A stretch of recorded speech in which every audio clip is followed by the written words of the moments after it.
সুপ্রিয় দর্শক মন্ডলী, আসসালামু আলাইকুম। যেখান থেকে দেখছেন সবাইকে সালাম ও শুভেচ্ছা জানাচ্ছি।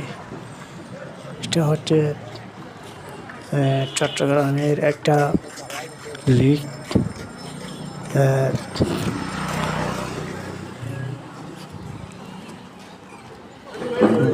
খুবই সুন্দর একটি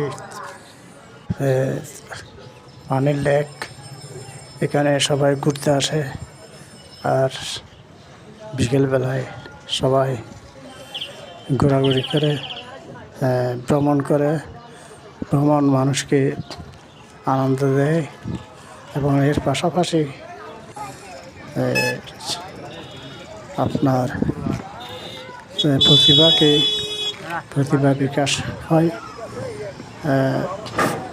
ব্রেন ঠান্ডা থাকে।